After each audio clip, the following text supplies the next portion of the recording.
अब एक और हमारे पास यहाँ पर प्रेपोजिशन है जो कि most of the common use होने वाली है, डेट इज बीनीथ। अब बीनीथ जो है, अब देखिए बहुत सारे इंग्लिश के वर्ड हैं। अभी ना जरा मैं आप लोगों से ना अपने मन से एक सच्चे दिल से ना क्वेश्चन पूछें जरा, आपने कभी प्रेपोजिशन को इस तरह यूज किया भी है?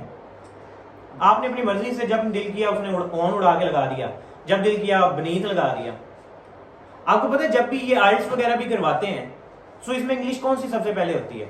ये बेसिक लर्निंग इंग्लिश होती है सबसे पहले, फिर उसके बाद एडवांस लेवल की होती है। और इवन अगर आप जब टेस्ट देते हो, जब आपका आइल्स का टेस्ट होता है, तो उसमें मोस्ट ऑफ द क्वेश्चन आपके प्रेपोजिशन से उठा के दे रहे होते हैं। सो मीन कि अगर कोई वीडियो देख रहा है तो अपने आप को मेंटली इतना प्रिपेयर कर ले कि ये 9th 10th first year second year entry exams और इवन आइल्स का भी कोई एग्जाम्स है ना, तो उनमें प्रेपोजिशन का पार्ट मस्ट है। तो इसको अच्छे से जरा, इसलिए मैं इनके जितने भी एक्सेप्शनल केस है मैं उनको साथ साथ डिस्कस कर रहा हूं ताकि आपको माइंड क्लियर होता जाए। अब बीनीथ की बात करते हैं। बीनीथ में क्या होता है? जब एक चीज दूसरी चीज को कुचल के जा रही हो। ऑन, यहां पर जो हमने ऑन पढ़ा था उसमें एक चीज दूसरी चीज के ऊपर पड़ी हुई है, नो मोशन, लेकिन अगर उसको कुचल के जा रही है, ठीक है, कॉन्टेक्ट से कुचल के जा रही है, तो उसके लिए हम यूज करेंगे बीनीथ। जैसे कि I found my purse beneath my pillow. अब यहां पर देखें जरा, जब आपका पिलो जो है वो not an all time to be contact with in purse, that is in rough time कि वो कुछ देर के लिए कॉन्टैक्ट हुआ, देन उसने उसको कुचला, साइड पे आपने पिलो को कर दिया, फिर आपने पर्स को निकाला। सो बेसिकली क्या किया, पिलो ने आपके पर्स को क्या किया है?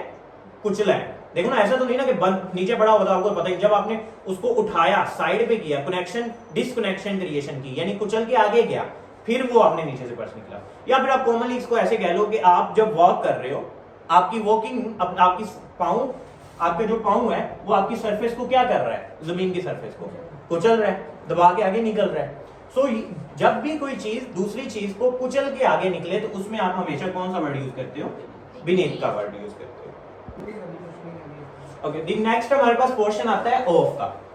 अब ये भी बड़ा ही इंपॉर्टेंट जो है हमारे पास प्रेपोजिशन है ऑफ, जो कि बहुत सारे केसेस में हमारे पास यूज होता रहता है और that is very important portion. आप इसको थोड़ा सा अच्छे से समझिएगा और भी, क्योंकि हमारी मोस्ट ऑफ द केसेस में जो जनरल यूज होने वाले प्रेपोजिशन है उनमें ऑन ऑफ मस्ट है।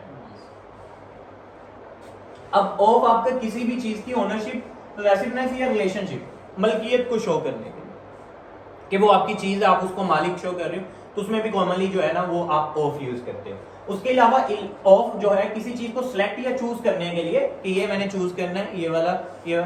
सो जब आप किसी चीज को सिलेक्ट या चूज कर रहे होते हो तो उसमें भी आप क्या यूज करते हो?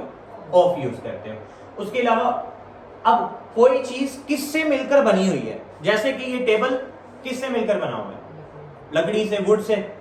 सो जो चीज जिससे मिलकर बनी है उसमें भी आप किसका रिप्रेजेंट करते हो? ऑफ से, ऑफ का प्रेपोजिशन यूज करते हो। उसके अलावा कोई भी वजह के लिए भी आप क्या यूज करते हो?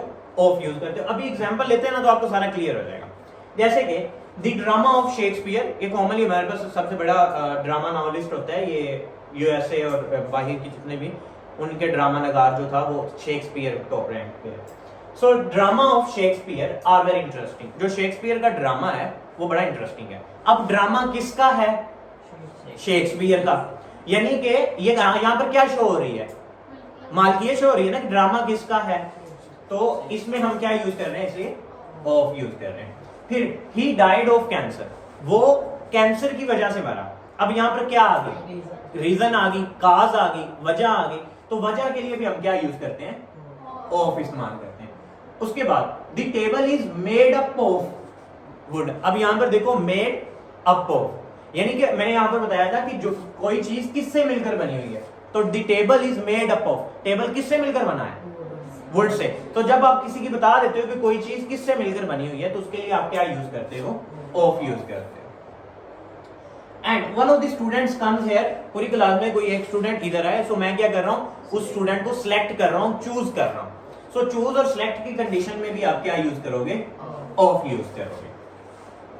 अच्छा, यहां पर एक बात याद रखिएगा, हर इंसान मरता है, लेकिन कोई डिफरेंट काज से मरता है, कोई किस तरह मरता है, तो हर काज में प्रेपोजिशन मुख्तलिफ यूज होगी। ठीक है, हर काज में प्रेपोजिशन मुख्तलिफ यूज होगी। अभी तक जितने भी आपके लेवल्स यूज हुए एंट्री एग्जाम्स के अंदर या फिर आपके बेसिक्स और एडवांस लेवल में, तो जिस तरह की मौत हैं वो सारी की सारी यहाँ पर लिख दी गई हैं, उसके मुताबिक आपकी प्रेपोजिशन यूज होगी। जैसे कि एक मिसाल के तौर पर अगर कोई शख्स जो है वो कैंसर या डेंगू इसकी वजह से मर रहा है, ठीक है, जैसे कि ही डाइड ऑफ, अब कैंसर की वजह से मर रहा है तो आपकी प्रेपोजिशन क्या आएगी?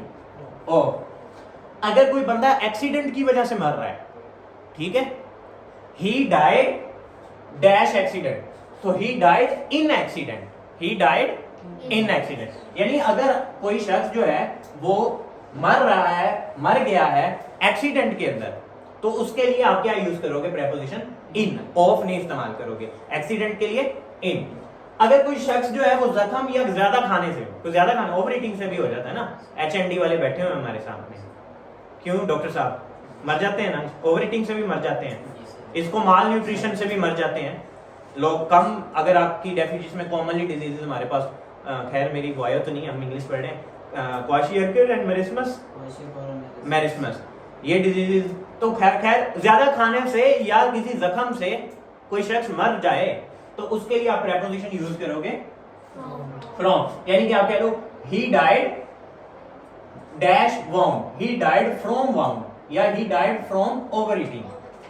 हंगर और स्टारवेशन, हंगर कहते हैं भूख की वजह से, ठीक है, ये भी हमारी जो मैंने अभी नाम दिए वैसे बीमारियां ऐसी हैं जिसमें आप बॉडी डेफिशिएंट हो जाती है, प्रोटीन डेफिशिएंसी बेसिकली होती है इसमें।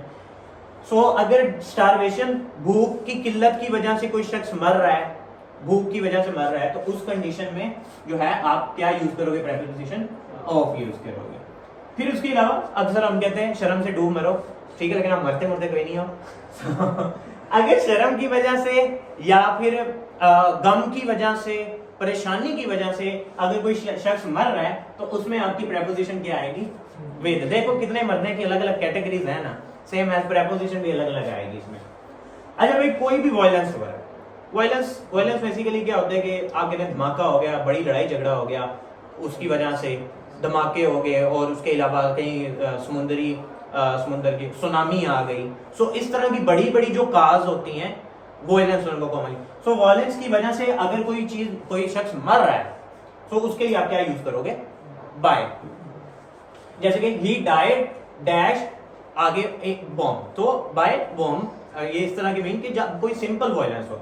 लेकिन जब आप किसी वायलेंस को स्पेसिफाई कर दो, एरिया के साथ कनेक्शन कर दो, तो उसमें आप इनका यूज करोगे। जैसे कि आप लोगों को पता है हमारे यहाँ पाकिस्तान के अंदर आई थिंक तो 2014 के अंदर APS स्कूल के अंदर, पेशावर के अंदर जो है वो धमाका हुआ था। तो जब आप किसी भी प्लेस को स्पेसिफाई कर दो और फिर वहां पर जो लोग मरेंगे, सो उस वक्त जो आप प्रेपोजिशन इस्तेमाल करोगे तो उसके लिए आप क्या यूज करोगे? इन। उसके अलावा अक्सर पैट्रियटिज्म के तौर पर हम कहते हैं कि वो मुल्क के लिए मर गया, उसने अपनी जान दी, शहादत नोश की, शहादत का जाम नोश किया। तो उस कंडीशन में जब हम पैट्रियट के तौर पे रिप्रेजेंट करते हैं कि अपने मुल्क के लिए मर, तो उसके लिए आपका क्या यूज होगा? फॉर यूज होगा। सो मीन कि हर एक जो है वो डेथ केस में आपकी प्रेपोजिशन वेरिएट करेगी, ठीक है। सो इसको जरा अच्छे से ध्यान में रखिएगा, ये इतना भी कोई मुश्किल चीज नहीं है। मैंने अभी आपको कल भी एक बात बताई थी कि ये सारी चीजें क्योंकि स्प्रेड हुई हैं और आपको अभी लग रहा है ये सभी चीजें बड़ी कॉम्प्लिकेटेड है। When you have to be make down on a table, आप जब इसका टेबल बना लोगे ना तो देखना आपके लिए कितनी आसान हो जाएंगी चीजें। उसके अलावा हमारे पास और जो प्रेपोजिशन यूज होता है फॉर प्लेस, मेड ऑफ और मेड फ्रॉम, ये कॉमनली हमारी जो है ना वो चीजों के ऊपर भी लिखा होता है, मेड ऑफ या मेड फ्रॉम, ऐसे लिखा होता है। कभी शायद आप लोगों ने नहीं देखा हो, सिर्फ खाने पे ध्यान हो, तो फर्क होता है। मेड ऑफ और मेड फ्रॉम में अगर आपका बेसिक मटेरियल चेंज ना हो, आपका बेसिक जिससे वो मिलकर बना है वो चेंज ना हो, तो आप यूज करोगे मेड ऑफ। और अगर वो चेंज हो जाए, that is from, made from. ये कॉमनली हम केमिस्ट्री के अंदर फिजिकल एंड केमिकल चेंज इसको कहते हैं।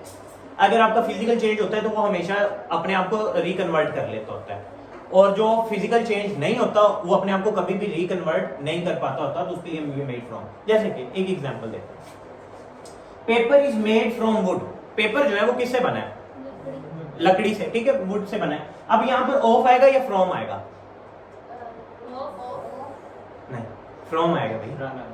क्यों? अब पेपर को दोबारा लकड़ी में बदलो, नहीं ना बदला जाना। मेन के अब वो चेंजेबल नहीं है, उसने अपनी हालत को जो है वो बेसिक मटेरियल आपको दोबारा ना मिल पाए आपको, जिससे ओके। सो नेक्स्ट हमारे पास आता है made from. So made of और मेड फ्रॉम में हम फर्क देख रहे थे कि जब आप कोई चीज जो है वो उस जो बेसिक एलिमेंट है उसमें उससे मिल जाए दोबारा, कन्वर्टेबल हो। लेकिन अगर वो कन्वर्टेबल नहीं है तो आप मेड ऑफ यूज करोगे, अगर वो कन्वर्टेबल है तो सॉरी जो कन्वर्टेबल है वो मेड ऑफ और जो कन्वर्टेबल नहीं है वो मेड फ्रॉम। ठीक है, जैसे कि हम एक मिसाल के तौर पर एक आप में से एग्जांपल्स लेते हैं। जैसे कि आप गंदुम का आटा गूंदते हो, अपने गंदुम ली आटे को जो है गूंदने को हम डो कहते हैं, डो बनाना। आपने डो बना लिया तो ये क्या होगा, मेड ऑफ होगा मेड फ्रॉम होगा? Made from. आटा बन गया, अब दोबारा उसको बनाओ, गूंदा गया ना, अब बनाओ दोबारा उसको, बना तो उससे ही है, तो इसके लिए आप क्या यूज करोगे, made of, made from, sorry made from. So made from that is convertible. जो कन्वर्टेबल नहीं होगा that will be made from, और जो कन्वर्टेबल है that is made of. The table is made that would. अब देखो ये वुड से बना हुआ है तो इसके लिए क्या आएगा, ऑफ आएगा, क्योंकि लकड़ी है ना, तोड़ के दोबारा लकड़ी बन जाएगी, है तो वो लकड़ी ना, लकड़ी से बना था, टेबल ही है, तोड़ोगे फिर भी लकड़ी ही होगी। सो जो कन्वर्टेबल है that will be made of and made from. अच्छा, तो आज का जो हम प्रेपोजिशन है उसको यहाँ तक देखते हैं। अगेन मैं इसकी एक दफा समरी कर देता हूँ कि हमने क्या क्या किया है। हमने जो है वो यूज ऑफ इन और एड किया, और इनमें भी हमने देखा कि कहाँ का यूज होंगे। इसमें एक एक्सेप्शनल केस था हमारे पास, गो एंड गोम का। उसके अलावा इन और इनटू को देखा, और on, upon, upper, over, above, इन सब को हमने लॉजिकली देखा कि कौन सा कहाँ पर यूज होने वाला है।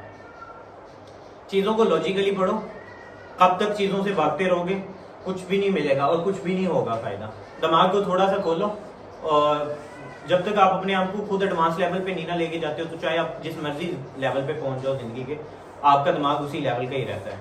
तो अपने आप को थोड़ा सा जो है वो मोटिवेट करो और आगे लेके आओ, बढ़ो। सीखने को अभी बहुत कुछ पड़ा हुआ है और बहुत कुछ चीज़ें जो है एक्सप्लोर करने को पड़नी है। Thank you so much. कुछ समझ आ गया हो तो भाई लाइक वगैरह कर दीजिएगा। अल्लाह हाफ़िज़।